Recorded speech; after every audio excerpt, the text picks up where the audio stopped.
நான் K Prabhu, junior training officer, டெரர் ட்ரேட்ல கவர்மெண்ட் ஒர்க் பண்ணிட்டு இருக்கேன்.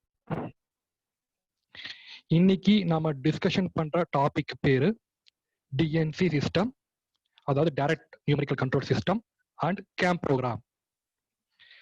இந்த கிளாஸ் எடுக்கிறதுக்கு எனக்கு வாய்ப்பு கொடுத்த நிமி ஸ்டாஃப் எல்லாத்துக்கும், கவர்மெண்ட் ஐடிஐ பேட்டை பிரின்சிபல்ஸாக இருக்கும், கவர்மெண்ட் ஐடி ஹோசூர் பிரின்சிபல்ஸாக இருக்கும், டிஓ சார்ஸ் மேடம் எல்லாத்துக்கும் நன்றி தெரிவிச்சுட்டு இந்த கிளாஸுக்கு போகலாம்.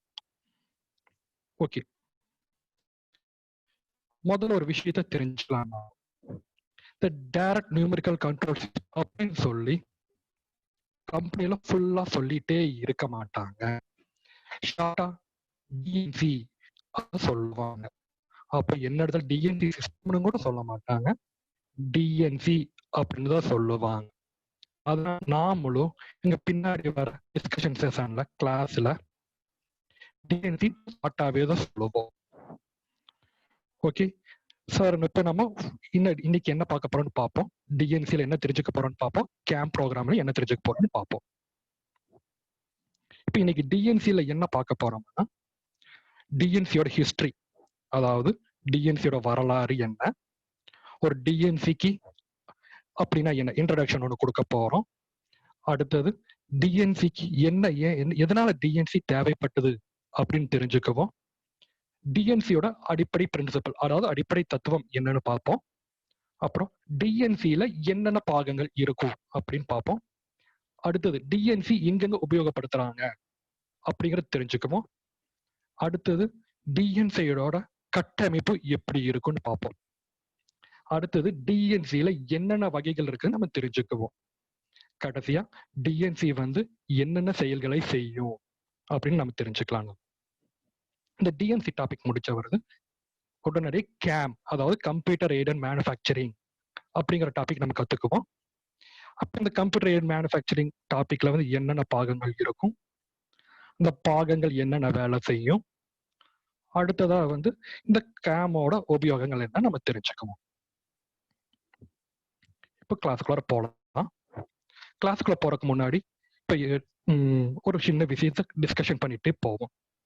இத்தனை நாள் நம்ம சிஎன்சி என்சி எல்லாமே படிச்சுட்டு இருந்திருப்போம்.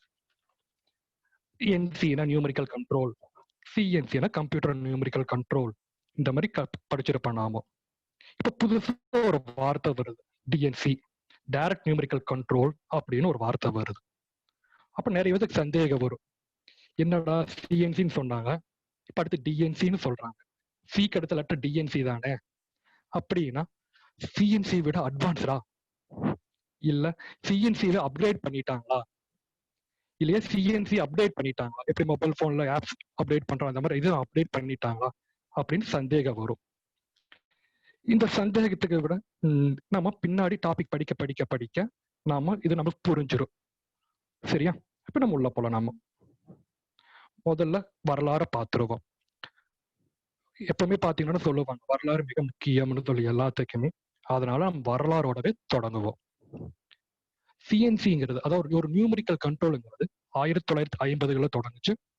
50லேருந்து 70 வரைக்கும் கொஞ்சம் வளர்ச்சி அடைஞ்சது. இந்த காலகட்டத்துல என்னாச்சுன்னு பார்த்தோம்னா, ப்ரோக்ராம்ஸ் ஒரு டேப்ல, ஒரு பேப்பர் டேப்ல, ஒரு நீளமான பேப்பர் டேப்ல பஞ்ச் பண்ணி ஒரு பஞ்ச் கார்டு ரீடருக்கு கொடுத்து, அந்த பஞ்ச் கார்டு ரீடர் ரீட் பண்ணி மிஷினுக்கு சிக்னல் கொடுக்கும். அதுக்கு ஏற்றபடி மிஷின்ஸ் ரன் ஆயிட்டு இருந்தது. இதுல பெரிய டிராபேக் என்ன ஏற்பட்டதுன்னா, இந்த டேப்புகள் பேப்பர்னு சொல்லியிருந்தோம், அதனால இது கிழிஞ்சு கிழிஞ்சு போய்கிட்டே இருந்தது. இது தவிர்க்கணும் அப்படின்னு சொல்லி ஆராய்ச்சி பண்ண அடுத்த காலம் தொடங்குச்சு. 1980களில் இது நல்லா டெவலப் ஆச்சு. இந்த இடத்துல என்ன பண்ணாங்க, அந்த பேப்பர் டேப் கிழியுதுன்னு சொன்னதுனால அதை தவிர்த்துக்கிட்டு ஒரு மைக்ரோ ப்ராசஸர் யூஸ் பண்ணி பஞ்ச் கார்டு ரீடர் என்ன வேலை செய்யுமோ அந்த வேலையை செய்ய வச்சாங்க. இப்போ ஒரு மைக்ரோ ப்ராசஸர் என்ன பண்ணுச்சு, பஞ்ச் கார்டு ரீடரை தள்ளி விட்டுருச்சு, இது வேண்டாம்னு தள்ளி விட்டுருச்சு. அப்போ இந்த மைக்ரோ ப்ராசஸரு இந்த சிக்னல்ஸை ரீட் பண்ணி, அதாவது ப்ரோக்ராம்ஸை ரீட் பண்ணி மிஷினுக்கு சிக்னல்கள் கொடுத்துட்டு இருந்தது. அப்ப இந்த காலகட்டத்துல என்ன ஆச்சுன்னா, கம்ப்யூட்டர் அப்படிங்கிற ஒரு கருவி உலகத்துக்கு வர தொடங்குச்சு. அப்ப எல்லாரும் என்ன யோசனை பண்ணாங்க, கம்ப்யூட்டர்லயும் ஒரு ப்ராசஸர் தான் இருக்கு. இந்த ப்ராசஸர் யூஸ் பண்ணியே நாம ப்ரோக்ராம் பண்ண வச்சா என்ன, இது யூஸ் பண்ணியே மெஷின் கண்ட்ரோல் பண்ண வச்சா என்ன அப்படின்னு யோசனை பண்ண தொடங்கினாங்க. அப்போ இந்த சிஎன்சி கம்ப்யூட்டர் யூஸ் பண்ணி இந்த என்சி மிஷின் கண்ட்ரோல் பண்ணதுனால சிஎன்சி பேர் வந்துச்சு. 1990கள் என்னாச்சுன்னு பார்க்கும் பொழுது கம்ப்யூட்டர்களை இணைக்கலாம், கேபிள்ஸ் மூலம் இணைக்கலாம் அப்படிங்கிற ஒரு கான்செப்ட் நிறைய வர தொடங்குச்சு. அப்ப இதனால என்ன ஆச்சுன்னா, ஒரு கம்ப்யூட்டர்ல இன்னொரு கம்ப்யூட்டருக்கு டேட்டா டிரான்ஸ்ஃபர் நடந்துச்சு, டேட்டா ஷேரிங் நடந்துச்சு. ஒரு கம்ப்யூட்டர்ல இருந்து இன்னொரு கம்ப்யூட்டர் இருக்கிற விஷயங்களை பார்க்க தொடங்கினாங்க. அதே மாதிரி ஒரு கம்ப்யூட்டர்ல இருந்து இன்னொரு கம்ப்யூட்டரையும் கண்ட்ரோல் பண்ணி பார்த்தாங்க. இந்த அளவுக்கு வளர்ச்சி அடையும் பொழுது அப்ப விஞ்ஞானிகள் என்ன செஞ்சாங்க, கம்ப்யூட்டர் யூஸ் பண்ணி ஒரு மிஷினை கண்ட்ரோல் பண்ண முடியாதா அப்படின்னு யோசனை பட தொடங்கினாங்க. இந்த காலத்துலதான் டிஎன்சி உதயமாச்சு. அதாவது ஒரு கம்ப்யூட்டர் யூஸ் பண்ணி மிஷினவே கண்ட்ரோல் பண்ணலாம் அப்படிங்கிற கான்செப்ட் டெவலப் ஆக தொடங்கும் பொழுது டிஎன்சி உதயமாகி கொஞ்சம் எளிமையா இருந்தது. அப்ப டிஎன்சி 1990ல தொடங்கி நல்லா வளர்ச்சி அடைந்து வந்துகிட்டே இருந்தது. இந்த சமீபத்துல ஒரு 2000 வருஷத்துக்கு பின்னாடி எல்லாம் பார்க்கும் பொழுது சில சாஃப்ட்வேர்களை டெவலப் பண்ணாங்க. எதுக்கு மிஷின் கண்ட்ரோல் பண்ற கோட்ஸ் டெவலப் பண்றதுக்கு, அப்புறம் கம்பெனியோட டாக்குமெண்டேஷன் பண்றதுக்கு சில சாஃப்ட்வேருங்க, மிஷின் கம்ப்யூட்டர் ப்ராசஸ்கள், அதாவது ஒரு கம்பெனியில ஒரு வேலை செய்யும்போது என்னென்ன வேலைகள் நடக்குதோ அந்த வேலைகளை எல்லாம் கண்ட்ரோல் பண்றதுக்கு சாஃப்ட்வேர்களை எழுத தொடங்கினாங்க. அப்ப இது எல்லாத்துக்குமே டிஎன்சிங்கிறது ஒரு நல்ல பிளாட்ஃபார்மா அமைஞ்சது. அதாவது பாத்தீங்கன்னா நல்ல அசுர வளர்ச்சி அடைஞ்சது இந்த காலத்துல 2000க்கு மேல எல்லாம். இந்த வளர்ச்சி அடைய அடைய அடைய இது எல்லாமே இந்த டிஎன்சி பிளாட்ஃபார்ம் மூலம் மிஷின் கூடவே இணைச்சு காரியங்களை எளிமையா சாதிச்சாங்க. அப்ப டிஎன்சி இப்போ பெரும்பாலான கம்பெனி சொல்ல முடியும், சில கம்பெனில டிஎன்சி உற்பத்தியை முறையை வச்சுக்கிட்டு காரியங்களை சாதிச்சுட்டு இருக்காங்க. இப்ப பாத்தீங்கன்னா 1990ல இருந்துதான் இந்த டிஎன்சி வளர தொடங்குச்சு. சரி, ஓகே. அடுத்து என்ன பார்க்க போறோம்னா டிஎன்சி ஒரு அறிமுகம் படுத்திக்கவும். முன்னாடியே சொன்னோம், டிஎன்சினா டைரக்ட் நியூமெரிக்கல் கண்ட்ரோல். இது ஒரு மேனுஃபேக்சரிங் சிஸ்டம். இதுல நிறைய மெஷின்ஸ் கண்ட்ரோல் பண்ணி வச்சிருப்பாங்க, ஒரு கம்ப்யூட்டரை வச்சு கண்ட்ரோல் பண்ணியிருப்பாங்க. எதன் மூலம்? சில கேபிள்ஸ் மூலம் நேரடியா கண்ட்ரோல் பண்ணியிருப்பாங்க, நேரடியா ஜாயின் பண்ணியிருப்பாங்க. அப்போ சிம்பிளா தமிழ்ல சொல்லணும்னா டிஎன்சி என்பது ஒரு உற்பத்தி அமைப்பு. இதில் பல மெஷின்கள் ஒரு கம்ப்யூட்டர் கூட நேரடியாக கேபிள் மூலம் இணைக்கப்பட்டிருக்கும். இதனால் மெஷின்களை கண்ட்ரோல் செய்ய முடியும். இதுதான் ஒரு டிஎன்சிக்கு ஒரு டெஃபினிஷன். ஓகேவா? சரி, அடுத்த ஸ்லைட்ல ஏன் ஒரு கம்பெனிக்கு டிஎன்சி தேவைப்பட்டுச்சு முதல்ல பார்க்கும் பொழுது சிஎன்சி மெஷின்ல ஒரு கண்ட்ரோலர் இருந்தது. இந்த கண்ட்ரோலர் பாத்தீங்கன்னா கண்ட்ரோலருக்கு மெமரி சைஸ் பாத்தீங்கன்னா ரொம்ப குறைவு. அப்ப எதனால என்னதாச்சு, நிறைய ப்ரோக்ராம் ஸ்டோர் பண்ணி வச்சுக்க முடியல. அப்போ என்ன சொன்னாங்க, வேற ஏதாவது மெமரி கார்டு ஆட் பண்ணலாமா, இந்த மாதிரி யோசனை பண்ணும் பொழுது இந்த கண்ட்ரோலர்ல கூட ஒரு கம்ப்யூட்டரவே இணைச்சிட்டோம்னா கம்ப்யூட்டர்ல பார்த்து நல்ல மெமரி சைஸ் ஈஸியா ஆட் பண்ண முடியுது. அப்ப கம்ப்யூட்டரவே இணைச்சிட்டோம்னா நம்மளுக்கு ஒரு என்ன சொல்ல நிறைய ப்ரோக்ராம் ஸ்டோர் பண்ணிக்கலாம் அப்படின்னு சொன்னாங்க. அப்ப அதனால டிஎன்சிங்கிற டாபிக், டிஎன்சிங்கிற சிஸ்டம் தேவைப்பட்டுச்சு. அடுத்தது, ஒரு கம்ப்யூட்டரே வச்சுக்கிட்டு நிறைய மிஷின் கண்ட்ரோல் பண்ணும் பொழுது ரொம்ப ஏதுவா இருந்தது. ஒரே இடத்துல உட்கார்ந்துக்கிட்டு நிறைய மிஷின் கண்ட்ரோல் பண்ணலாமே, எதுக்கு நிறைய ஒவ்வொரு மிஷினா நின்று பார்த்துட்டு இருக்கோம்னு ஒரே இடத்துல உட்காந்து பார்க்கலாமேன்னு சொல்லும் பொழுது இந்த டிஎன்சி தேவைப்பட்டுச்சு. இப்போ அடுத்தது இப்ப பார்க்கும்போது கம்ப்யூட்டர் மேனுஃபேக்சரிங், இஆர்பி, இதோட நிறைய டெக்னாலஜி வார்த்தைகள் எல்லாம் பார்த்தோம்னா இதுக்கு எல்லாமே தேவை. டிஎன்சிங்கிற பிளாட்ஃபார்ம் தான் ரொம்ப தேவைப்படுது, அது டிஎன்சி நெட்வொர்க்கிங் தான் ரொம்ப தேவைப்படுது. அப்போ இந்த கம்ப்யூட்டர் மேனுஃபேக்சரிங் இந்த மாதிரி கான்செப்ட் பார்க்கும் பொழுது டிஎன்சி இல்லாம செய்ய முடியாது. ஓகே, இப்ப அடுத்த ஸ்லைட் பார்ப்போம். இப்ப டிஎன்சியோட அடிப்படை தத்துவத்தை பார்க்கலாம் நாம. இந்த டிஎன்சில பாத்தீங்கன்னா ஒரு சென்ட்ரல் கம்ப்யூட்டர் இருக்கும். இந்த சென்ட்ரல் கம்ப்யூட்டர் பாத்தீங்கன்னா நிறைய மெஷின்ஸ் கூட கனெக்ட் பண்ணியிருப்பாங்க. அது பாத்தீங்கன்னா எப்படி கனெக்ட் பண்ணியிருப்பாங்கன்னு பாத்தீங்கன்னா ஒரு கேபிள், ஒரு எலக்ட்ரிக் கேபிள் மாதிரி, இல்லைன்னா நல்ல ஒரு போட்டோ அது ஒரு கேபிள் மூலம் கனெக்ட் பண்ணியிருப்பாங்க. அப்புறம் இந்த ப்ரோக்ராம் மெஷின்ஸ் ரன் பண்ண வேண்டிய ப்ரோக்ராம் எல்லாமே வந்து இதுல சேவ் பண்ணி வச்சிருக்கலாம். இந்த மெமரியில சேவ் பண்ணி இருக்க கம்ப்யூட்டரோட மெமரியில சேவ் ஆகிருக்கும். அப்புறம் நேரடியா டிரான்ஸ்மிஷன் ஆகும். கம்ப்யூட்டர் வந்து மெஷினோட கண்ட்ரோல் யூனிட்டுக்கு டிரான்ஸ்ஃபர் ஆகணும். அப்புறம் பாத்தீங்கன்னா இதே மாதிரி மெஷின் டூல்ஸ்லயும் கூட ஏதாவது ப்ராப்ளம் வந்துச்சுன்னா, ஒரு காரியம் சக்சஸ்ஃபுல்லா சாதிச்சுச்சுன்னா அது உடனே மெஷின் வந்து ஃபீட்பேக் கொடுக்கும். அதுவும் வந்து மெஷின் கம்ப்யூட்டர் வந்து வாங்கிக்கிட்டு அதுக்கு ஏத்தபடி ரெஸ்பாண்ட் பண்ணும்.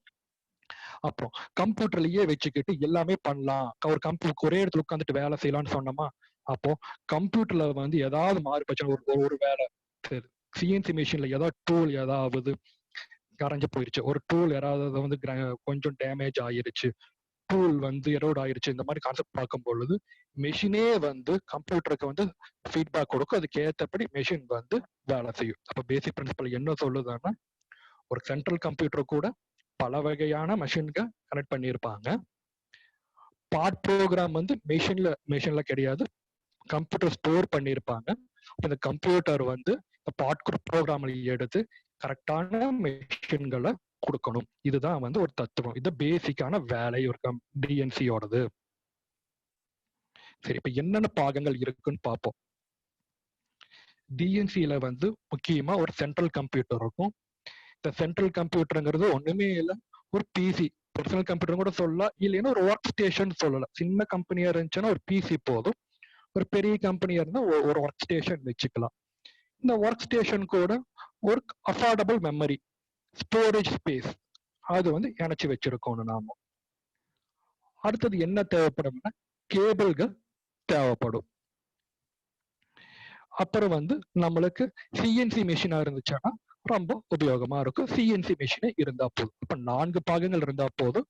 என்னன்னா ஒரு கம்ப்யூட்டர், ஒரு ஹார்ட் டிஸ்க், இல்லைன்னா ஒரு மெமரி ஸ்பேஸ், 3வது கனெக்டிங் கேபிள்ஸ், 4வது ஒரு சிஎன்சி மிஷின். இந்த 4 காம்பனன்ட் இருந்தாலே போதும், நாம ஒரு டிஎன்சி சிஸ்டத்தை அமைச்சிடலாம்.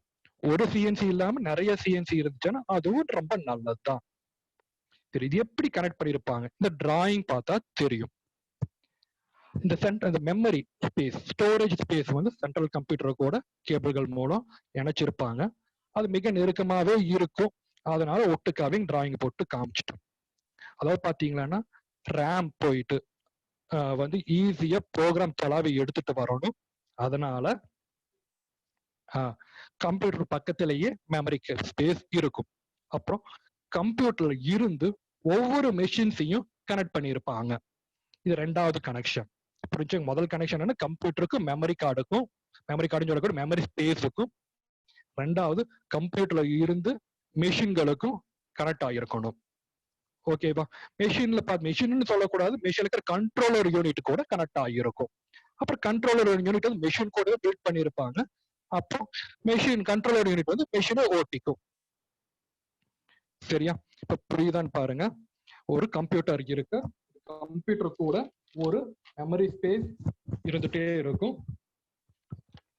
அந்த கம்ப்யூட்டர் வந்து ஒரு என்சி மிஷின் டூல் இல்லையா ஒரு சிஎன்சி மிஷின் டூல் கூட கனெக்ட் ஆகிருக்கும். நேரடியா மிஷின் கூட இருக்காது, மிஷினோட கண்ட்ரோலர் கூட கனெக்ட் ஆகிருக்கும். அந்த கண்ட்ரோலர் வந்து மிஷின் டூலை ரன் பண்ணிரும். சரியா? இப்போ பார்ப்போம். முன்னாடி என்ன சொன்ன, சிஎன்சி டிஎன்சி 2 வேறையா அப்படின்னு கேட்டிருந்தோமா? இல்ல, சிஎன்சிக்கு அடுத்த லெவலா டிஎன்சி, சிஎன்சி அப்கிரேட் பண்ணிட்டாங்களா அப்படின்னு கேள்வி கேட்டனா இப்போ அதுக்கு பதில் சொல்லிடலாம்.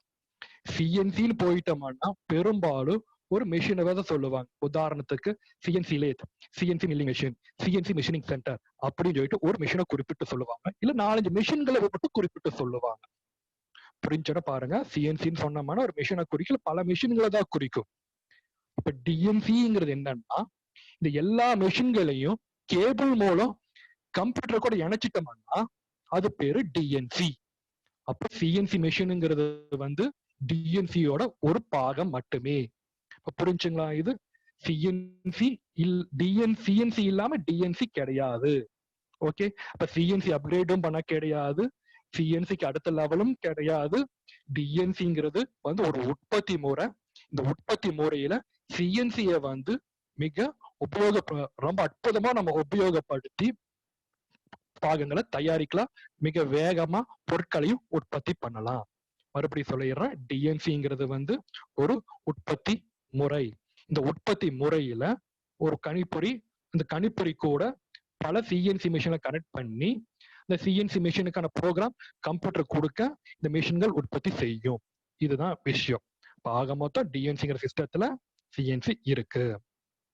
ஓகே, இப்ப என்ன சொன்னோமோ, ஒரு கம்ப்யூட்டரே வந்து சிஎன்சி மிஷின்களுக்கு வேலை செய்யறதுக்கான கோடுகளை கொடுத்துரும் சொல்றோம். அப்ப சிஎன்சி மிஷின்ல இந்த கண்ட்ரோல் பேனல் தேவையா இல்லையா? கண்ட்ரோல் பேனல் இருந்துச்சுன்னா அதான் பிரச்சனையா?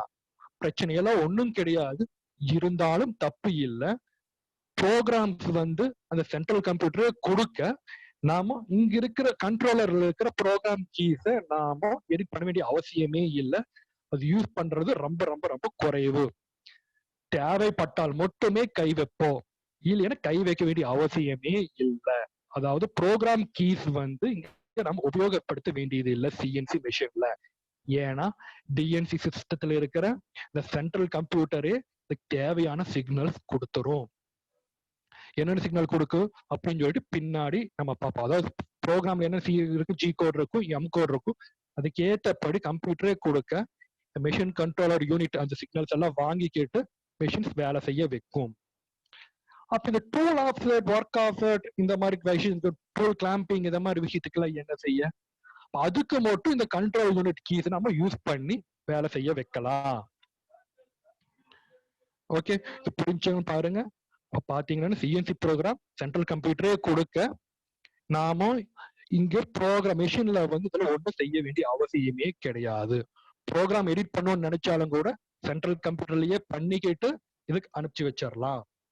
ஓகே, அப்ப வெறும் சின்ன லிமிட்டட் கண்ட்ரோல்ஸ் மட்டும் மெஷின்ல இருக்கும். உட்காந்துட்டே வேலை செஞ்சுக்கலாம். மெஷின்ல எங்க வேலை செய்ய அவசியமா தேவைப்படுதோ அப்ப மட்டும் இங்க வந்தா போதும். ஓகே, அடுத்த ஸ்லைட் போலாம். இப்ப டிஎன்சியோட கட்டமைப்பை பத்தி நம்ம பார்ப்போம்.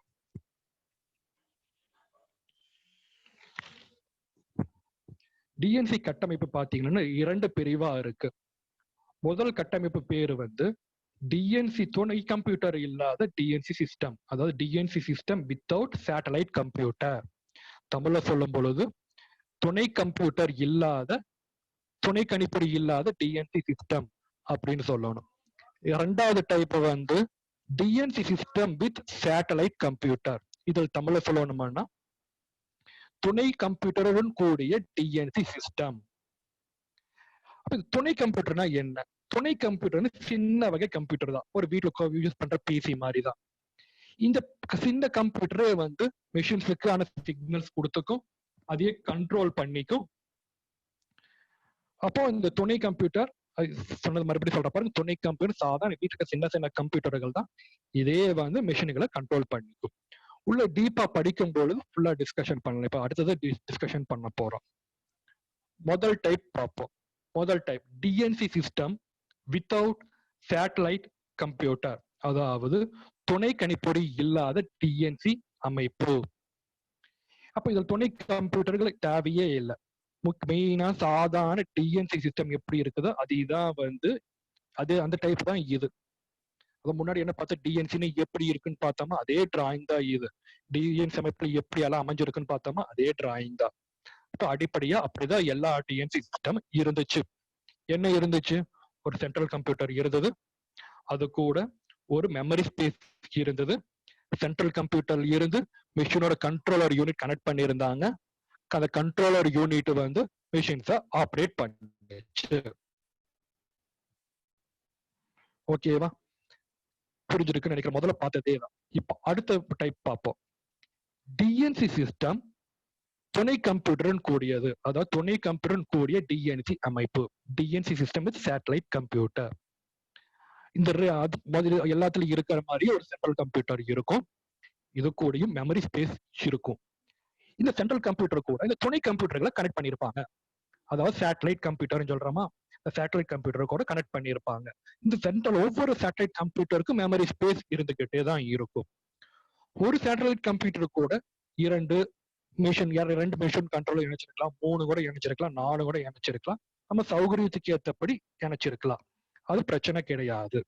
சரி, இப்ப எதுக்கு இந்த துணை கம்ப்யூட்டர்கள் வச்சிருக்காங்கன்னு தெரிஞ்சுக்கோன்னா, இப்போ இந்த சென்ட்ரல் கம்ப்யூட்டருங்கிறது வந்து ஒரே ஒரு கம்ப்யூட்டர் தான். இதுல மூலம் முதல்ல என்ன செஞ்ச பல மிஷின்கள் கனெக்ட் பண்ணியிருந்தாங்க.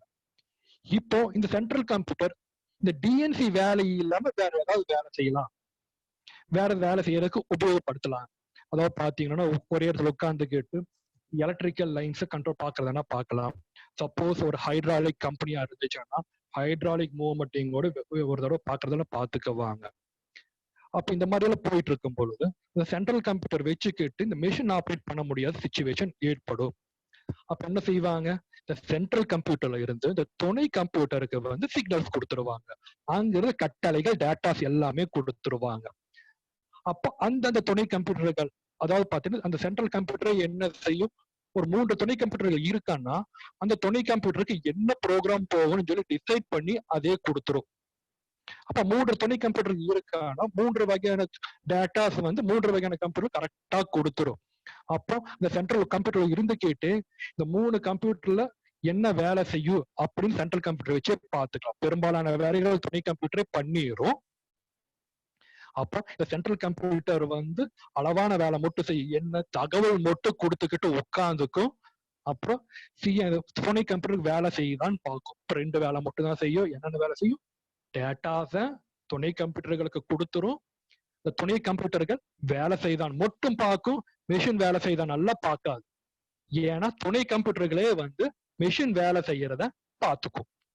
ஓகே, இப்ப இதெல்லாம் சரியா வேலை செய்தான் எப்படி வெரிஃபை பண்ணு, சென்ட்ரல் கம்ப்யூட்டர் ஒரு ஆள் அங்கதான் ஒரே ஒரு ஆள் தான் உட்காந்துட்டு இருப்பாங்க. அப்ப எப்படி பார்ப்பாங்க, மெஷின் ஃபீட்பேக் கொடுக்கும், துணை கம்ப்யூட்டருக்கு அந்த ஃபீட்பேக் வாங்கி அதையே வந்து ஒரு ரிப்போர்ட்டா ஜென்ரேட் பண்ணி சென்ட்ரல் கம்ப்யூட்டர் கொடுத்துரும்.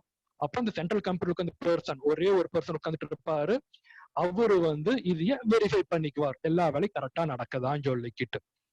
ஏதாவது குளறுபடி, ஏதாவது இடைஞ்சல்கள் ஏற்படுதுன்னா உடனே ஃபீட்பேக் சிக்னல்ஸ் மூலம் இந்த சென்ட்ரல் கம்ப்யூட்டர் வந்து எல்லாமே கரெக்ட் பண்ணி கொடுத்துரும். ஆக மொத்தம் 2 இந்த முறை ஒரு சுருக்கமா சொல்றேன் நானு. இங்க சென்ட்ரல் கம்ப்யூட்டர் நேரடியா மிஷின் டூல் கண்ட்ரோலர் கூட இணைந்திருக்காது. காரணம் என்னன்னா சென்ட்ரல் கம்ப்யூட்டர் பல வேலைகளை செஞ்சுக்கிட்டு இருக்கும். அப்போ இதுக்கு துணை கம்ப்யூட்டர்கள் கூட, சென்ட்ரல் கம்ப்யூட்டர்கள் கூட துணை கம்ப்யூட்டர்கள் நிறுவி சென்ட்ரல் கம்ப்யூட்டரோட வேலைகளை குறைத்து வேலை செய்ய வைக்கும். அதுதான் வந்து இந்த டிஎன்சி சிஸ்டம். இப்ப மிஷின் கண்ட்ரோல் பண்றது துணை கம்ப்யூட்டர் தான். ஓகே, புரியுதுங்களான்னு பார்ப்போம், இல்ல மறுபடியும் சொல்றதுனால சொல்றேன். ஃபர்ஸ்ட் டைப் என்ன பார்த்தோம், டிஎன்சி சிஸ்டம் துணை கம்ப்யூட்டர் இல்லாம இங்க சென்ட்ரல் கம்ப்யூட்டர் நேரடியா மிஷின்கள் கூட இணைஞ்சிருக்கும், மிஷின்கள் வேலை செய்தா இல்லையான்னு வெரிஃபை பண்ணும். ஏன்னா இங்க சென்ட்ரல் கம்ப்யூட்டர் ஒரே ஒரு வேலை மிஷின் கண்ட்ரோல் பண்றதா. 2வது முறையில டிஎன்சி சிஸ்டம் வித் சேட்டலைட் கம்ப்யூட்டர்ல சென்ட்ரல் கம்ப்யூட்டர் பல வேலைகளை செய்யும், மிஷின் கண்ட்ரோல் பண்றது அதுக்கு ஒரு வேலை தான், அது சின்ன வேலை தான். இது வந்து மிஷின் சென்ட்ரல் கம்ப்யூட்டர்னால கொஞ்ச நாள் கவனிக்க முடியாம போகும். அதனால இந்த சென்ட்ரல் கம்ப்யூட்டருக்கு உதவியா சின்ன சின்ன கம்ப்யூட்டர்கள், அதாவது சின்ன சின்ன துணை கம்ப்யூட்டர்களை நிறுவி மிஷின் கண்ட்ரோல் செய்வாங்க. இதுதான் விஷயம். ஓகே, அடுத்தது டிஎன்சி வகைகளை பார்ப்போம். டிஎன்சில 2 வகை இருக்கு. முதல் வகை behind the tape reader system, சுருக்கமா பிடிஆர் சிஸ்டம்னு சொல்லுவாங்க. 2வது ஸ்பெஷல் மெஷின் கண்ட்ரோல் யூனிட்ங்கிறாங்க, சுருக்கமா எஸ்எம்சியூ அப்படின்னு சொல்லுவாங்க. மறுபடியும் சொல்ற, பிடிஆர் சிஸ்டம் எஸ்எம்சியூன்னு சொல்லுவாங்க. இது எப்படி வகையை பிரிச்சிருக்காங்கன்னு பாத்தீங்கன்னா, கம்ப்யூட்டருக்கும் இந்த மெஷின் டூலுக்கு, அதாவது கண்ட்ரோலருக்கும் இடையில இருக்கிற இணைப்பு தொழில்நுட்பத்தை அடிப்படையா வச்சுக்கிட்டு இந்த 2 பிரிச்சிருக்கிறாங்க. என்னன்னா பிடிஆர் சிஸ்டம், அப்புறம் எஸ்எம்சியூ. முதல்ல பிடிஆர் சிஸ்டம் பத்தி படிப்போம் நாம. அப்போ இந்த பிடிஆர் சிஸ்டம் எப்படி இருக்கும்னா சாதாரண டிஎன்சி மாதிரி தான் இருக்கும். இந்த இடத்துல கம்ப்யூட்டர், சென்ட்ரல் கம்ப்யூட்டர் அந்த கண்ட்ரோல் மெஷினோட கண்ட்ரோலர் யூனிட் கூட இணைச்சிருப்பாங்க. கண்ட்ரோலர் யூனிட்ல இருந்து மெஷினுக்கு இணைச்சிருப்பாங்க. இந்த பிடிஆர்ல வந்து 2 மெமரி ஸ்பேஸ் இருக்கு. ஒரு மெமரி ஸ்பேஸ் என்ன செய்யுமானா சென்ட்ரல் கம்ப்யூட்டர்ல இருந்து ப்ரோக்ராம் வாங்கி சேமிச்சு வச்சுக்கும். சென்ட்ரல் கம்ப்யூட்டர் இருந்து அது சம்பந்தமான ஏதாவது தகவல்கள் வந்துச்சுன்னா அதையும் சேமிச்சு வச்சுக்கும். இன்னொரு மெமரி ஸ்பேஸ் என்ன செய்யுமானா இந்த மெஷின் கண்ட்ரோல் பண்றதுக்கான சிக்னல் ஸ்டோர் பண்ணி இருக்கும். இங்கிருந்து அந்த கண்ட்ரோலர் யூனிட் சிக்னல்ஸ் வாங்கி மெஷின் ரன் பண்ணிக்கிட்டே இருக்கும். அப்ப 2 ஸ்பேஸ் இருக்கும். ஒன்னு டேட்டா கலெக்ட் பண்ணும், இன்னொன்னு வந்து மெஷின் ரன் பண்றதுக்கு ஹெல்ப் பண்ணும். ஃபீட்பேக்கும் இதே மாதிரி தலையில நடந்துட்டு இருக்கும். மெஷின்ல இருந்து ஃபீட்பேக் வந்துச்சுன்னா இந்த 2வது ஜோன் அந்த கண்ட்ரோல் பண்ற மெமரி ஸ்பேஸ் வந்து டேட்டா ரிசீவ் பண்ணும். ரிசீவ் பண்ணி இந்த பக்கம் ஃபர்ஸ்ட் ஜோனுக்கு கொடுக்க, ஃபர்ஸ்ட்ல இருந்து சென்ட்ரல் கம்ப்யூட்டருக்கு போகும். இப்ப சாதாரணமா ஒரு டிஎன்சி ஆப்ரேஷன் என்ன நடக்குதோ அதுதான் வந்து பிடிஆர் சிஸ்டம் அப்படின்னு சொல்றது. இதுக்கு டிராயிங் பாத்தீங்களன்னா இங்க கொடுத்துருக்காங்க. இந்த டிராயிங் பார்த்தா இத்தனை நேரம் சொன்னது கொஞ்சம் புரியும் நினைக்கிறேன்.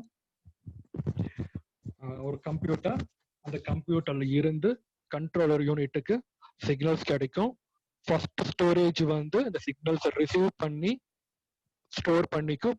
ப்ரோக்ராம்ஸ் வந்துச்சு அதையும் ஸ்டோர் பண்ணி வச்சுக்கும்.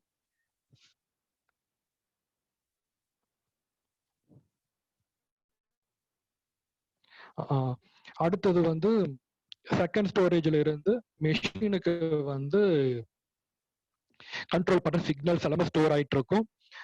கண்ட்ரோலர் வந்து அதை ரிசீவ் பண்ணி, அதாவது ப்ரோக்ராம்ஸ் கண்ட்ரோலர் ரிசீவ் பண்ணி மெஷின் லாங்குவேஜா மாத்துமா, அந்த மெஷின் லாங்குவேஜ் தான் வந்து செகண்ட் ஸ்டோரேஜ் ஸ்பேஸ்ல ஸ்டோர் ஆயிட்டு அப்புறம் மெஷினுக்கு கண்ட்ரோல்ஸ் போய்கிட்டே இருக்கும். ஓகே, இது 2வது டைப் பார்ப்போம். இந்த 2வது டைப்ல என்னன்னா இந்த பிடிஆர் யூனிட் இருக்காது, அதுக்கு பதிலா ஸ்பெஷல் மெஷின் கண்ட்ரோல் யூனிட்னு சொல்றாங்க. இந்த ஸ்பெஷல் மெஷின் கண்ட்ரோல் யூனிட் எஸ்எம்சியூவே பாத்தீங்கன்னா ஒரே ஒரு மிகப்பெரிய மெமரி இருக்கும். இந்த மெமரி பாத்தீங்கன்னா இந்த மெமரியில இருந்து டேட்டாஸை கலெக்ட் பண்ணி, அதாவது சென்ட்ரல் கம்ப்யூட்டர் இருந்து ப்ரோக்ராம்ஸை ரிசீவ் பண்ணி அதைய ஒரு இடத்துல ஸ்டோர் பண்ணி வச்சுக்கிட்டு அதுல இருந்து மெஷின் லாங்குவேஜா மாத்திக்கிட்டு அதுல இருந்து அந்த கண்ட்ரோலர் யூனிட் வந்து மிஷின்ஸ் ஆப்ரேட் பண்ணணும். பிடிஆர் சிஸ்டத்தை விட இந்த எஸ்எம்சியூ வந்து ரொம்ப எஃபெக்டிவா வேலை செய்யும். இதனால நம்மளுக்கு என்ன நடக்குன்னு பாத்தீங்கன்னா காம்பனண்டோட அக்யூரசி, அப்புறம் பாத்தீங்கன்னா டூல் மூவ்மெண்ட் எல்லாமே நம்மளுக்கு நல்லா இருக்கும். இப்ப வர பெரும்பாலான மிஷின்ஸ் எல்லாமே வந்து இந்த எஸ்எம்சியூ அப்படிங்கிற முறையில பண்ணிட்டு இருக்காங்க. சிஎன்சிலையும் இந்த மாதிரி இப்ப கொண்டு வந்துட்டு இருக்காங்க. ஓகே, அடுத்த ஸ்லைட்ல பார்ப்போம். அடுத்த ஸ்லைட்ல வந்து இந்த டிராயிங் இருந்துகிட்டே இருக்கு. இந்த பிடிஆர் யூனிட் பதிலா இந்த ஸ்பெஷல் எம்சியூ எஸ்எம்சியூவை வச்சிருப்பாங்க. ஓகே, அப்ப இந்த டிஎன்சி என்னென்ன வேலை செய்யும் ஜென்ரலா பார்த்தோம். என்னென்ன பார்த்தோம்னா இது வரைக்கும் எப்படி கட்டமைப்பு இருக்குன்னு பார்த்தோம் நாம. அதாவது ஒரு டிஎன்சினா என்னன்னு பார்த்தோம், டிஎன்சில எப்படி கட்டமைப்பு, டிஎன்சில வந்து என்ன இருக்குன்னு பார்த்தோம். சென்ட்ரல் கம்ப்யூட்டர் இருக்குன்னு பார்த்தோம், ஒரு கண்ட்ரோலர் யூனிட் இருக்கும், அப்புறம் மெஷின் இருக்குன்னு பார்த்தோம், இடையில cables, telecommunication cable, communication cables இருக்குன்னு பார்த்தோம். அப்புறம் இது எப்படி அமைச்சிருப்பாங்க, கன்ஸ்ட்ரக்ஷன் எப்படி இருக்குன்னு பார்த்தோம் நாம. அப்புறம் அதுல என்னென்ன வகைகள் இருக்குன்னு பார்த்தோம். இந்த எத்தனை வகைகள், இந்த 2 வகைகள் தான் இருக்கு. 2 வகைகள் இருந்தாலும் எல்லாமே அடிப்படையில ஒரே வேலையை தான் செய்யும். என்ன வேலை செய்யும்னு பாத்தீங்கன்னா, ஒரு ப்ரோக்ராம் வந்து சென்ட்ரல் கம்ப்யூட்டர் டைப் அடிச்சாங்கன்னா ஸ்டோர் பண்ணி வைக்கணும் பேசிக்கா. அப்புறம் இது தொடர்பான டேட்டா கலெக்ஷன், ப்ராசஸ், அப்புறம் ரிப்போர்ட் பண்ணணும். 3வது கம்யூனிகேஷன் பண்ணணும். இதை பத்தி பிரீஃபா பார்ப்போம்.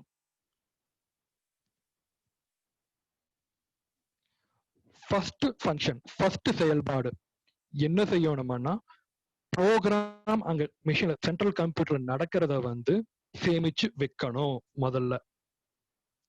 இப்ப பாத்தீங்கன்னா மெமரி ஸ்பேஸ் பக்கத்திலேயே இருக்கும். அப்ப சிபியூ என்ன செய்யுமானா, சென்ட்ரல் கம்ப்யூட்டர் என்ன செய்யுமானா இந்த ப்ரோக்ராம்ஸை கொண்டு போய் ஸ்டோர் பண்ணி வைக்கும். அப்புறம் மிஷின்ஸுக்கு தேவை, மிஷின்ஸ்க்கு அனுப்பணும் அப்படின்னா இது எஃபெக்டிவா, அதாவது ப்ரோக்ராம் ஸ்டோரேஜ் வந்து எஃபெக்டிவா அப்புறம் வேகமா ப்ரோக்ராம் இடத்துல இருந்து இங்க ஸ்டோர் ஆகி அந்த இடத்துல இருந்து மிஷினுக்கு தரணும். ஓகே, 2வது அப்புறம் இது துணை கம்ப்யூட்டரா இருந்தாலும் சரி, சென்ட்ரல் கம்ப்யூட்டரா இருந்தாலும் சரி, இந்த ப்ரோக்ராம் வந்து புதுசா ப்ரோக்ராம் எழுதுறதுக்கு எளிமையா அனுமதி தரணும். அதே சமயத்துல பழங்காலமா யூஸ் ப்ரோக்ராம் இருந்துச்சுன்னா அதை டெலிட் பண்ணியோ இல்ல கம்ப்ரஸ் பண்ணியோ கொண்டு போய் மினிமம் ஸ்டோரேஜ்ல ஸ்டோர் பண்ணி வைக்கணும். முதல்ல ஒரு எம்பி ப்ரோக்ராம் இருந்துச்சுன்னா அது ஒரு 0.1 MB ப்ரோக்ராமா சுருக்கி கம்ப்ரஸ் பண்ணி வைக்கலாம், இல்ல டெலிட் பண்றதான கூட பண்ணிக்கலாம். இதையே வந்து அந்த சென்ட்ரல் கம்ப்யூட்டர்லயே வந்து செட்டப் பண்ணிருப்பாங்க. மூணாவது, இது என்ன செய்யணும்னா ஸ்டோரேஜ்லயே ஒரு துணை சிஸ்டம் என்ன செய்யணும்னா ஒரு துணை சிஸ்டம் இருக்கு. அது என்ன செய்யும்னா இந்த தகவல்கள் ப்ரோக்ராம் சம்பந்தப்பட்ட தகவல்கள் எல்லாம் வந்துச்சுன்னா அதையே செக் பண்ணி ஆராய்ந்து பார்த்து கரெக்டா செட் ஆகுமா செட் ஆகாத டிசைட் பண்ணி அந்த ஆப்ரேட்டருக்கு வந்து இன்ஸ்ட்ரக்ஷன் கொடுக்கணும். சப்போஸ் நம்ம மொபைல்ல வந்து ஏதோ பண்ணிட்டு இருக்கோம்னா இதை செய்யாதீங்க, மொபைலுக்கு ப்ராப்ளம் அப்படின்னு மெசேஜ் வரும். அந்த மாதிரி எல்லாமே வந்து இதுவும் தகவல் கொடுத்து இருக்கிற ஃபைல்ஸ் ப்ரோக்ராமை வந்து பாதுகாப்பா வச்சுக்கிறதுக்கு பார்க்கணும். அதே மாதிரி வந்து என்ன தகவல் வந்திருக்கு எல்லாமே ஆராய்ந்து பார்க்கறது தயாரா இருக்கும்.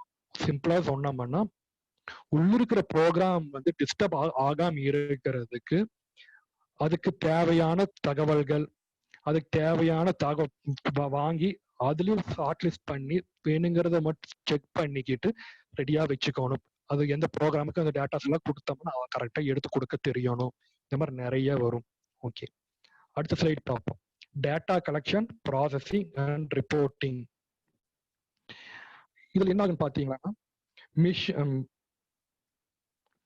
இது மெஷின் ரன் பண்றதுக்கு என்னென்ன தகவல்கள் முன்னாடி ஸ்டோரேஜ் பண்ணி வைக்கணும்னு சொன்னோமா, அது ஆராய்ந்து பார்க்கணுங்கிற தனியான முக்கியத்துவம் வாய்ந்தது. என்ன தகவல் கிடைக்குதோ அதை கலெக்ட் பண்ணி வைக்கணும். அது இல்லாம இது தகவல்கள் வந்து சரியான தகவல் தானா, இல்ல அதுக்கு வந்து வேற தகவல்கள் தேவைப்படுதா அப்படின்னு சொல்லி இந்த சென்டர் வந்து முடிவு பண்ணி ஆப்ரேட்டருக்கு சொல்லணும். ஓகே, இதுவே தப்பான தகவலா இருக்கு, வேற தகவல் கொடுங்க, இல்ல இந்த தகவல்கள் போதுமானதாக இல்ல வேற தகவல் கொடுங்க, அந்த மாதிரி சொல்லி டேட்டா கலெக்ட் பண்ணி வைக்கணும், அதையும் செக் பண்ணி வைக்கணும். என்னென்ன பொதுவா வரும்னு பாத்தீங்களான்னா மிஷின் எந்த அளவுக்கு வந்து யூட்டிலைஸ் பண்ணிட்டு இருக்காங்க, எந்த அளவுக்கு டூல் உபயோகம் இருந்துகிட்டு இருக்கு, அப்புறம் எவ்வளவு ப்ரொடக்ஷன் போட வேண்டியது இருக்கு, இந்த மாதிரி தகவல்கள் வந்துகிட்டே இருக்கும். அப்ப இது எல்லாமே செக் பண்ணிக்கிட்டு கம்ப்யூட்டர் வந்து மிஷின்களுக்கு சொல்லலாம். மிஷின்கள் சொல்லிக்கிட்டு அதோட ஃபீட்பேக் வாங்கியும் கூட ஒரு ரிப்போர்ட் ஜென்ரேட் பண்ணி ஆப்ரேட்டருக்கு கொடுக்கலாம். அதுக்கு ஏத்தபடி வந்து ஆப்ரேட்டர் இல்ல சூப்பர்வைசர் இவங்க மாதிரி இருக்கிறவங்க வந்து டிசைட் பண்ணிக்கிட்டு எந்த அளவுக்கு லோட் பண்ணலாம்னு முடிவு பண்ணிக்குவாங்க. அடுத்து கம்யூனிகேஷன். கம்யூனிகேஷனுங்கிற ஒரு கேபிள் மூலம் பண்ணிக்கிட்டே இருப்பாங்க. இந்த கம்யூனிகேஷன் பாத்தீங்களான்னா இதுதான் ரொம்ப ரொம்ப முக்கியமானது. சும்மா மிஷின்ல ப்ரோக்ராம் பண்ணலாம், கம்ப்யூட்டர்ல ப்ரோக்ராம் பண்ணலாம், மிஷினுக்கு கொண்டு போகணும் அப்படின்லாம் சொல்றோம். இதுக்கு ஏதுவா இருக்கிற கேபிள்களை தான் பெரும்பாலும் யூஸ் பண்ணிக்கிட்டே இருப்பாங்க. அப்புறம் பாத்தீங்கன்னா இந்த கேபிள்கள் வந்து எப்போதுமே இந்த நெட்வொர்க் கேபிள்கள் எப்பவுமே வந்து நிலையான கம்யூனிகேஷன் ஏற்படுத்தி தரணும். முக்கியமா பாத்தீங்களான்னா இந்த நெட்வொர்க் எதுக்கு இடையில வரும்னு பாத்தீங்கன்னா முன்னாடியே சொன்னதுதான் சென்ட்ரல் கம்ப்யூட்டர் வந்து மெமரிக்கு, அடுத்தது சென்ட்ரல் கம்ப்யூட்டர்ல இருந்து மிஷினோட கண்ட்ரோலருக்கு, கண்ட்ரோலர் வந்து மிஷின் கூட இணைச்சிருப்பாங்க சாதாரணமாவே. அப்புறம் ஒருவேளை இந்த ப்ரோக்ராமர் வந்து வேற எங்காவது தூரமா இருந்திருந்தாங்கன்னா அவரோட கீபோர்டு எங்கேயாவது இருக்கலாம், இல்ல ஏன்னா அவர் வேற இடத்துல லொக்கேட் பண்ணியிருந்தாங்கன்னா அவங்களுக்கு இடையில ஒயர்லெஸ்ஸாவும் இருக்கலாம், ஒயர்டு கம்யூனிகேஷன் இருந்தாலும் வச்சுக்கலாம். இந்த இடத்து ஒரு இடத்துக்கு மட்டும் பெரும்பாலும் வந்து மிஷின் டூல்ஸுக்கு சென்ட்ரல் கம்ப்யூட்டருக்கும் மெமரிக்கும் சென்ட்ரல் கம்ப்யூட்டருக்கு இடையில இருக்கிற கம்யூனிகேஷன் லைன் தான் ரொம்ப ரொம்ப முக்கியமானது. ஓகே, அடுத்த டாபிக் பார்க்கலாம். இது பேர் வந்து கம்ப்யூட்டர் எய்டட் மேனுஃபேக்சரிங். இது வந்து பாத்தீங்கன்னா பேட்ரிக் ஹேண்ட்ரைட்டி அப்படிங்கிறதா வந்து இந்த கேட்கேம் துறையின் தந்தைன்னு அழைக்கப்படுறாரு. இவர் 1970களிலேயே இந்த மாதிரி தொழில்நுட்பத்தை அறிமுகம் செஞ்சாரு. என்னன்னா ஒரு கம்ப்யூட்டர் யூஸ் பண்ணி இல்ல ஒரு கம்ப்யூட்டர் சாஃப்ட்வேரை யூஸ் பண்ணி மிஷின்களுக்கு தேவையான கண்ட்ரோல்ஸை ஜென்ரேட் பண்ணலாம் அப்படின்னு சொல்லி உலகத்துக்கு எடுத்து சொன்னாரு. அதாவது கம்ப்யூட்டர் சாஃப்ட்வேர் யூஸ் பண்ணி மிஷின் கண்ட்ரோல் பண்றதுக்கு ஜி கோட், எம் கோட், அதாவது பார்ட் ப்ரோக்ராம்ஸ் எழுத வைக்க முடியும் அப்படின்னு சொன்னாரு. அப்போ இந்த கம்ப்யூட்டர் எய்டட் மேனுஃபேக்சரிங்க்கு வந்து நம்ம எப்ப என்ன டெஃபினிஷன் கொடுக்கலாம்னு பாத்தீங்களான்னா, ஒரு கம்ப்யூட்டர் சாஃப்ட்வேர் உபயோகப்படுத்தி ப்ரோக்ராம் எழுதி பொருட்கள் இல்லையான ஜாப்ல உருவாக்க உதவக்கூடிய டெக்னாலஜி தான் கம்ப்யூட்டர் எய்டட் மேனுஃபேக்சரிங். அதாவது கம்ப்யூட்டர் எய்டட் மேனுஃபேக்சரிங் சாஃப்ட்வேரை யூஸ் பண்ணி, எளிமையா சொல்ற மறுபடியும் கம்ப்யூட்டர் எய்டட் மேனுஃபேக்சரிங் சாஃப்ட்வேரை யூஸ் பண்ணி, அதாவது கேம் சாஃப்ட்வேரை யூஸ் பண்ணி நாம 2D program R 3D program எழுதி மெஷின்ஸுக்கு கொடுத்து தேவையான பொருட்களை செய்ய வைக்கலாம். அப்ப கேம்ங்கிறது பெரும்பாலும் ஒரு சாஃப்ட்வேர் தான். ஓகே, இந்த சாஃப்ட்வேர்ல என்னென்ன பகுதிகள் இருக்கும்? சாஃப்ட்வேர்ல மெயினா 2 பகுதி தான், மெயின் சாஃப்ட்வேர் அப்புறம் போஸ்ட் ப்ராசஸர். இந்த 2 கூட இந்த ஒரு மெஷின் மட்டும் இணைச்சிருந்தோம்னா நம்மளுக்கு ஜாபுக்கு நேரடியா போட்டுடலாம். இல்ல ஒருவேளை இந்த 2 சாஃப்ட்வேர் போஸ்ட் ப்ராசஸர் கூட ஒரு டிஎன்சி சிஸ்டத்துல எனேபிள் பண்ணியிருந்தோம்னா பல மெஷின்களுக்கு ப்ரோக்ராம் அனுப்பிச்சுக்கலாம். எப்படி? டிஎன்சி சிஸ்டத்துல கொடுத்துட்டோம்னா, சென்ட்ரல் கம்ப்யூட்டர்ல கொடுத்துட்டோம்னா இந்த கோட்ஸை உடனே சென்ட்ரல் கம்ப்யூட்டர் என்ன செய்யும்? கேபிள்ஸ் மூலம், நெட்வொர்க் கேபிள்ஸ் மூலம் இந்த தகுந்த மெஷின்களுக்கு கொடுத்துக்கும். இப்பதான் சொன்ன முதல்லயே சொல்லியிருந்த நாம இந்த கேம்ங்கிற டெக்னாலஜிஸ், டெக்னாலஜிஸ் எல்லாமே நல்லா வளர்ச்சி அடைஞ்சு வந்துட்டு இருக்கு. இதுக்கு டிஎன்சிங்கிறது நல்ல பிளாட்ஃபார்மா இருக்கு. டிஎன்சி நெட்வொர்க் வந்து ரொம்ப உபயோகமா இருக்கு அப்படின்னு பார்த்துருக்கோம். இந்த டிஎன்சி பிளாட்ஃபார்ம்ல இந்த கேம் இன்ஸ்டால் பண்ணிட்டோம்னா நம்மளுக்கு இன்னும் வேலைகள் எளிமையாகும். இதை பத்தி டீட்டெயிலா பார்ப்போம் பின்னாடி. ஓகே, இப்ப கேம் என்னென்ன பாகங்கள் பார்த்தோம்னா 2 பாகங்கள் மெயினா இருக்கும். சாஃப்ட்வேர் ஒன்று, போஸ்ட் ப்ராசஸிங் யூனிட் ஒன்று. மெயின் சாஃப்ட்வேர் ஒன்று, போஸ்ட் ப்ராசஸிங் யூனிட் ஒன்று. இது கூட மெஷினரி இருந்துச்சுன்னா ஒரு சைக்கிளே கம்ப்ளீட் ஆயிரும், நம்மளுக்கு ஒரு ஆப்ரேஷனே கம்ப்ளீட் ஆயிரும். இந்த மெஷினரிக்கு பதிலாக டிஎன்சி சிஸ்டம் இருந்தாலும் பிரச்சனை, சிஎன்சி மெஷின் இருந்தால் ஏதோ இருந்தா போதும் நம்மளுக்கு. அப்போ இந்த சாஃப்ட்வேர் வந்து என்ன செய்யும் அப்படின்னு பாத்தீங்கன்னா, இந்த சாஃப்ட்வேருக்கு நாம ஒரு ஆட்டோகேட்லயோ இல்ல போய் இல்லைன்னா ஏதாவது மாடலிங் டூல்ஸ், அதாவது சாலிட் ஒர்க்ஸ், இந்த மாதிரி யூனிகிராபிக்ஸ், இன்வென்டர், இந்த மாதிரி போன்ற சாஃப்ட்வேர்களை வந்து பார்ட் டிராயிங்ஸ் போட்டுக்கிட்டு இல்ல 3D டிராயிங்ஸ் போட்டுட்டு கொடுத்தோம்னா இந்த சாஃப்ட்வேர் உடனே அது ஜென்ரேட் பண்றதுக்கான டூல் பாத்துகளை, அதாவது காம்பனன்ட் செய்ய வேண்டிய டூல் பாத்துகளை ஜென்ரேட் பண்ணும். உடனே இந்த போஸ்ட் ப்ராசஸரிங் 2வது யூனிட் என்ன செய்யும் பாத்தீங்கன்னா, இந்த டூல் பாத்தை வாங்கிக்கிட்டு நம்மளுக்கு போர்ட் ப்ரோக்ராமா எழுதி கொடுக்கும். அதாவது ஜி கோட்ல மெயினா எழுதி தரும். மெயின் கோடு வந்து நாம பின்னாடி அது ஆட் பண்ணிக்கலாம். நாம ஆட் பண்ண வேண்டிய மெஷினே ஆட் பண்ணி கொடுத்துரும். அதை பத்தி பின்னாடி டிஸ்கஷன் பண்ணுவோம் நாம. 3வது மெஷினரின்னு போட்டிருக்கோம். இந்த மெஷினரி, அதாவது இந்த post processing board G code M code வந்துருச்சுன்னா மெஷினரியில கண்ட்ரோல் யூனிட்ல நம்ம என்ட்ரி போட்டோம். சிஎன்சி மெஷின்ல இருக்கிற கண்ட்ரோல் யூனிட் யூஸ் பண்ணி இதுக்கு அப்படியே காப்பி எடுத்து அந்த மெஷின்ல போட்டோம்னா மெஷின் வந்து நம்மளுக்கு தேவையான பொருட்களை செஞ்சு கொடுத்துரும். ஓகே, இப்ப டீட்டெயிலா பார்ப்போம். அப்ப இந்த கேம் சாஃப்ட்வேர், கேமோட இந்த மெயின் சாஃப்ட்வேர் என்ன செய்யும், என்னவாகி செயல்படும் அப்படின்னு பார்த்தோம்னா, இந்த ஆட்டோகேட், இன்வென்டர், யூனிகிராபிக்ஸ், சாலிட் ஒர்க்ஸ் இந்த மாதிரி இருக்கிற மாடலிங் சாஃப்ட்வேர்ல இருந்து டிராயிங் போட்டு இந்த கேம் சாஃப்ட்வேருக்கு கொடுத்துருவாங்க எப்பவுமே. இப்ப இந்த கேம் சாஃப்ட்வேர் என்ன செய்யும் பார்ப்போம். இந்த டிராயிங்கை முதல்ல செக் பண்ணி பார்க்கும். இந்த டிராயிங்ல ஏதாவது குறைபாடுகள் இருக்குதா, ஏதாவது வந்து ஜாமெட்ரியை வந்து கரெக்டா பினிஷ் பண்ணாம இருக்கா, வடிவங்கள் கரெக்டா வராம இருக்கா, இதனால வந்து தயாரிப்பு முறைக்கு வந்து ஏதாவது இடைஞ்சல்கள் ஏற்படுமா அப்படின்னு எல்லாம் செக் பண்ணி பார்க்க முதல்ல. அடுத்தது இதெல்லாம் சரியா அமைஞ்சிச்சா ஒரு டூல் பாத் கிரியேட் பண்ணும். டூல் பாத் கிரியேட் பண்றதுன்னா ஒண்ணுமே இல்லை, ஒரு சிஎன்சி மிஷினா இருந்துச்சுன்னா XYZ கோஆர்டினேட்ஸ் வந்து டெவலப் பண்ணி கொடுக்கும். அந்த டெவலப் பண்ணிக்கிட்டு அந்த கோஆர்டினேட்ஸ் வழியில் டூல் போகும் அப்படிங்கிற தகவல் கொடுக்கறதா வந்து டூல் பாத்துங்கிறது. அப்ப என்னன்னா நம்மளுக்கு ஒரு சிஎன்சிலே தெரிஞ்சுன்னா XYZ கோஆர்டினேட்ல வந்து கோஆர்டினேட்ஸ் ரெடி பண்ணிக்கிட்டு இந்த பாயிண்ட் வழியில் டூல் போகும் அப்படின்னு சொல்லிடும். அப்புறம் நாம ஒரு கம்பெனி வச்சிருந்தோம்னா அந்த கம்பெனியில இருக்கிற சிஎன்சி மிஷின்களோட தகவல்கள், அதாவது எந்த அளவுக்கு அதிகபட்ச கட்டிங் ஸ்பீடு வைக்கலாம், எந்த அளவுக்கு டெப்த் ஆஃப் கட் இந்த மிஷின் தாங்கும், எந்த அளவுக்கு ஃபீடு வந்து மிஷின் சப்போர்ட் பண்ணும், எந்த மேக்சிமம் ஆர்பிஎம்ல ஸ்பிண்டில் சுத்தும், இந்த மாதிரி தகவல்கள் வந்து இந்த கேம் சாஃப்ட்வேருக்கு வந்து டேட்டா கொடுத்திருந்தோம்னா அதையும் இந்த கேம் சாஃப்ட்வேர் ஆராய்ந்து நம்மளுக்கு அடுத்த யூனிட்டுக்கு தகவல்கள் கொடுக்கும். அதாவது ஒரு காம்பனண்ட் தகவல்கள் கொடுத்துட்டோம்னா அந்த காம்பனண்ட்டுக்கு ஏத்த என்ன எம் கோட் வேணும், என்ன எப்படி மூவ் ஆகும், என்னென்ன தகவல் வேணும், எம் கோட் சொல்லக்கூடாது இந்த இடத்துல, ஏன்னா அடுத்ததான் செய்ய போகுது. டூல் பார்த்து ஜென்ரேட் பண்ணிக்கிட்டு இந்த போஸ்ட் ப்ராசஸர் வேலை செய்யறதுக்கு இந்த டேட்டாஸ் எல்லாம் கொடுத்துக்கிட்டே இருக்கும். நமக்கு இருக்கிற தகவல்கள் இதுதான், இதை வச்சு நீ ஒரு ப்ரோக்ராம் எழுது அப்படின்னு சொல்லி இந்த போஸ்ட் ப்ராசஸருக்கு சாஃப்ட்வேர் கொடுக்கும். இப்போ இந்த போஸ்ட் ப்ராசஸர் என்ன செய்யுதுன்னு பார்ப்போம். போஸ்ட் ப்ராசஸர் செயல்பாடுகளை பார்ப்போம். இப்போ ஃபர்ஸ்ட் இதுல மெயின் சாஃப்ட்வேர் என்ன செய்யும்னா டிராயிங்ஸை ஸ்டடி பண்ணி டூல் பார்த்து ஜென்ரேட் பண்ணி தரும். இந்த டூல் பார்த்து இந்த போஸ்ட் ப்ராசஸர் ரிசீவ் பண்ணி ஜி கோட் எம் கோடா எழுதும். ஜி கோடு வந்து ஜாமெட்ரிக்கல் கோட், அப்படின்னா அந்த டூல் பார்த்து பேஸ் பண்ணி டூல் பார்த்து ரிசீவ் பண்ணிச்சு பாத்தீங்களா, அதை பேஸ் பண்ணியே இந்த ஜி கோட் டெவலப் பண்ணிரும் இந்த போஸ்ட் ப்ராசஸர். அப்புறம் முன்னாடி சாஃப்ட்வேர்ல நம்மளுக்கு இந்த தகவல் மிஷின் பத்தின தகவல்கள் எல்லாமே கொடுத்துருப்போம், மிஷின் கம்பெனி பத்தின தகவல் எல்லாம் கொடுத்துருப்போம்.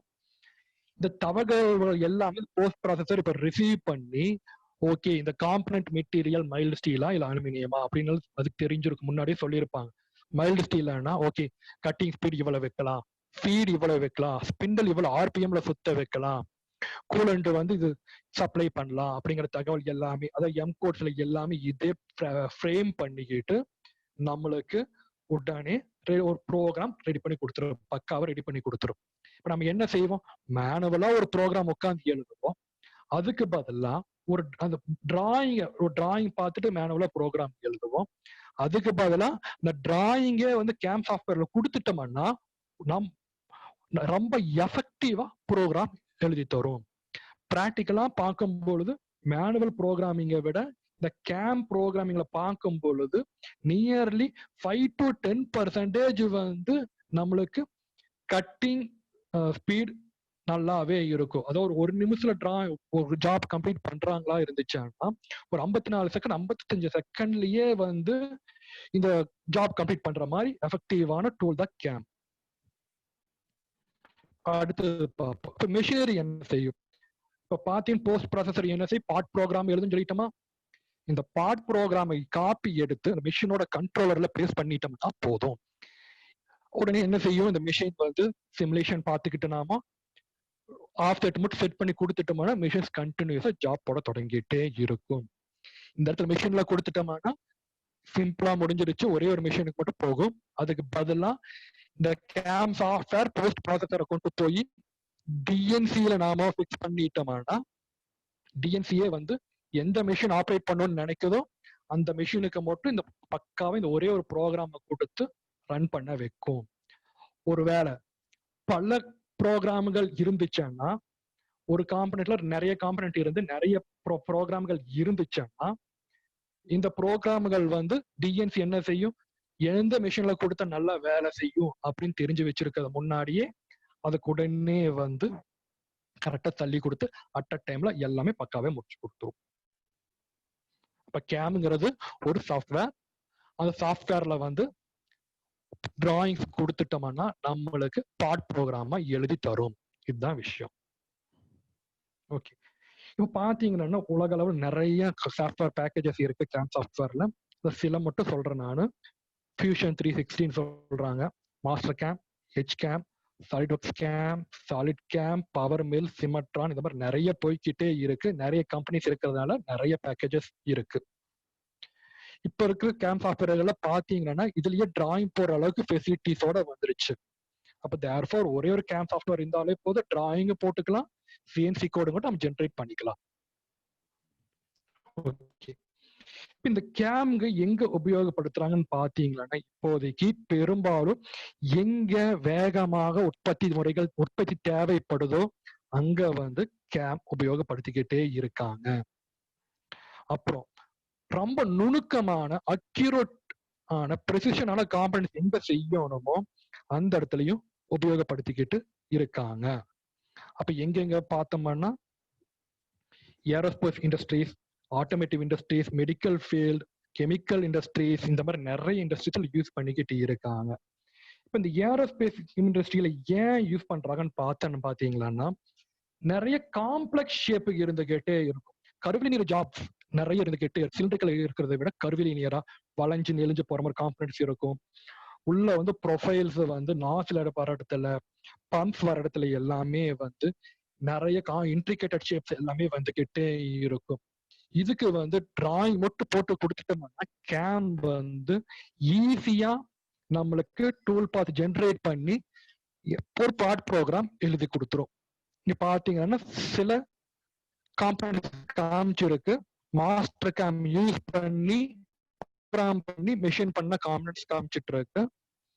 இதுல பம்ப் ஒண்ணு இருக்கு, நாசில் ஒண்ணு இருக்கு. அடுத்த இண்டஸ்ட்ரி பார்ப்போம், ஆட்டோமேட்டிவ் இண்டஸ்ட்ரி. ஆட்டோமேட்டிவ் இண்டஸ்ட்ரியில மோஸ்ட்லி பாத்தீங்கன்னா காம்பனன்ட்ஸ் வந்து சிலிண்ட்ரிக்கல் காம்பனன்ட்ஸா இருக்கும், இல்லைன்னா கியூபிக்கல் காம்பனன்ட்ஸா இருக்கும். ஒரு கனசதுரம், இந்த கனசேவகம் போன்ற காம்பனன்ட்களா இருக்கும்.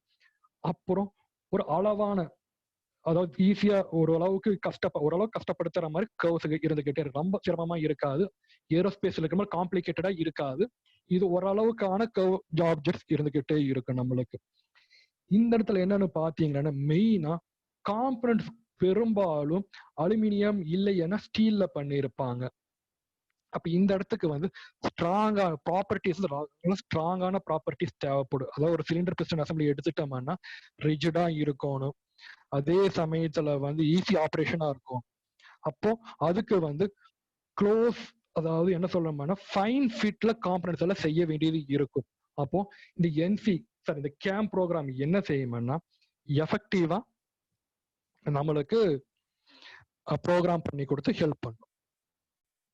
அடுத்தது கெமிக்கல் இண்டஸ்ட்ரீஸ்ல வந்து கேம் பாத்தீங்கன்னா மெயினா வந்து ப்ராசஸை மானிட்டர் பண்ணிக்கிட்டே இருக்கும். அதுதான் மெயின் வேலையா இருக்கும். அது இல்லாம இந்த ஸ்பெசிபிகேஷனுக்கு ஏத்தபடி எந்த அளவுக்கு காம்போசிஷன் வைக்கலாம், 2 ரா மெட்டீரியல் இருக்கானா அது எந்த அளவுக்கு காம்போசிஷன் வைக்கலாம்னு சொல்லும். ஓகே, இப்ப மெடிக்கல் ஃபீல்ட்ல பார்த்தோம்னா இங்கதான் இப்ப மிகப்பெரிய ட்ரெண்டிங் எல்லாம் ஆகிக்கிட்டே இருக்கு. எந்தெந்த ஃபீல்ட்ல யூஸ் பண்றாங்க பாத்தீங்கன்னா biomedical engineering, clinical medicine, medical implants, tissue engineering, dentistry, robotic surgery, இந்த போன்ற துறைகள்ல வந்து மிகப்பெரிய தாக்கத்தை உருவாக்கிக்கிட்டே இருக்கு. இப்ப என்னன்னு பாத்தீங்கன்னா சப்போஸ் ஒரு டிரான்ஸ்பிளான்ட் பண்ண வேண்டியது இருக்குன்னு தெரிஞ்சுக்கிட்டோம்னா, ஒரு காது மாதிரி ஏதோ செய்யும்னு நினைச்சிட்டு இருந்தோம்னா அந்த காதோட படத்தை மட்டும் பிக்சர் பிடிச்சு கேமுக்கு கொடுத்துட்டோம்னா உடனே அந்த கேம் வந்து சில எம்சி ப்ரோக்ராம், சிஎம்சி ப்ரோக்ராம்ல எழுதி 3D பிரிண்டிங் இல்லைன்னா ஒரு ரேபிட் ப்ரோட்டோடைப்பிங் மிஷின் கொடுத்து கரெக்டா காது மாதிரியே செஞ்சு கொடுத்துரும். எப்படி ஒரு பிளாஸ்டிக் பொருளை வச்சுக்கிட்டு இல்லைன்னா ஏதாவது ஒரு பாலிமர்ஸ் யூஸ் பண்ணி காது மாதிரியே செஞ்சு கொடுத்துரும். அப்ப இதை கொண்டு போய் நம்ம ஃபிக்ஸ் பண்ணிக்கலாம். அதே மாதிரி டிஷ்யூஸ் கூட ஏதாவது தசை நார்கள் கிழிஞ்சு போயிருச்சுன்னா அந்த தசை நார்கள் மாதிரியே வந்து ஆர்டிபிஷியலா வச்சு செஞ்சு கொடுக்கும். ஏன்னா முன்னாடி என்ன கட் ஆயிருச்சு, அது வடிவத்துக்கு ஏற்றபடி ஒரு போட்டோஸ் மட்டும் பிடிச்சு கொடுத்தாலே போதும், அந்த அளவுக்கு டெவலப் ஆயிருச்சு. இங்க டீட்டெயிலா காமிச்சிருக்கீங்க பாத்தீங்கன்னா, இது முன்னாடி வந்து காது எப்படி பண்றது அப்படின்னு காமிச்சிருக்கு. அடுத்து 2வது பிக்சர் என்ன கொடுத்துருக்குன்னு பாத்தீங்கன்னா டிஷ்யூஸ், தசைகளை காமிச்சிருக்கு. இங்க பாத்தீங்கன்னா பற்கள் யாருக்காவது வந்து ஆக்சிடென்ட்னாலயோ ஏதாவதுனாலயோ போயிருச்சாங்கன்னா இந்த பற்களோட பிக்சர்ஸ் எடுத்து கொடுத்தோம்னா, அதாவது சின்ன கேமராட்ட வாய்க்குள்ள விட்டு போட்டோஸ் பிடிச்சு கொடுத்தோம்னா அவங்க அரேஞ்ச்மெண்ட் எப்படி இருந்துச்சு, டூல் பற்களோட அரேஞ்ச்மெண்ட் எப்படி இருந்துச்சுன்னு சாஃப்ட்வேர்ல கொடுத்துருப்பாங்க. அதுக்கு ஏற்றபடி ஸ்டடி பண்ணி இந்த மாதிரி டூத் வேணும்னு சொல்லி மிஷின் கொடுக்க மிஷின்ஸ் வந்து டீத் கட் பண்ணி கொடுத்துரும். அதாவது சிக்னல், அது என்ன காயம் என்ன செய்யும்னா அந்த வாய் ஷேப் இதெல்லாம் பிக்சர் எடுத்து கொடுக்கும் பொழுது ஓகே இதுக்கு இந்த மாதிரி ஷேப்புக்கு டீத் எல்லாம் வேணும்னு சொல்லி ப்ரோக்ராம் ஜென்ரேட் பண்ணி கொடுக்கும். இந்த ப்ரோக்ராம் ஜென்ரேட் பண்ணிக்கிட்டு இந்த டீத் மேக்கிங் மிஷின் சொல்லுவாங்க, இல்லைன்னா அந்த பிரிண்டிங் மிஷின் சொல்லுவாங்க, அதை உபயோகப்படுத்தி டீத் மாதிரியே செஞ்சு ஃபிக்ஸ் பண்ணிக்கலாம். அதே மாதிரி ஃபிளெக்சிபிள் எண்டோஸ்கோபி கேபிள்ஸ் கூட இப்ப செஞ்சுக்கிட்டே இருக்காங்க. எண்டோஸ்கோபியானா நம்மளுக்கு உணவு குழாயில ஏதாவது ப்ராப்ளம் இருந்ததுன்னா ஏதாவது செக் பண்றதுக்கு விடுற கருவி பேர் தான் எண்டோஸ்கோபி. மிக மெல்லிசா இருக்கும், வாய் வழியில் விட்டு கொண்டு போறது மாதிரி. அப்ப இது என்ன வடிவத்துக்கு வேணும் ஒரு ஒரு நபருக்கு ஏத்தபடி அப்படின்னு பார்த்துக்கிட்டு இந்த ப்ரோக்ராம் எழுதி அதுக்கேற்றபடி கேபிள்ஸ் எல்லாம் செய்வாங்க. சில பேருக்கு பாத்தீங்கன்னா வெயின்ஸ் ப்ராப்ளம் இருந்ததுன்னா வெயின்ஸ் ரீப்ளேஸ்மெண்ட் பண்றதுக்கு அவங்க வெயின்ஸ் மாதிரியே ஒரு போட்டோகிராஃப் கொடுத்துட்டோம்னா அதே வடிவத்துல செஞ்சு கொடுக்கறதுக்கு சாஃப்ட்வேர் வந்து ப்ரோக்ராம் எழுதி கொடுக்கும். அதை வச்சு கேபிள் வெயின்ஸை வந்து தயார்படுத்தி ஃபிக்ஸ் பண்ணிக்கலாம். அந்த மாதிரி பிக்சர்ஸ் தான் இருக்கு இதுல. Okay, thank you. கிளாஸ் முடிஞ்சு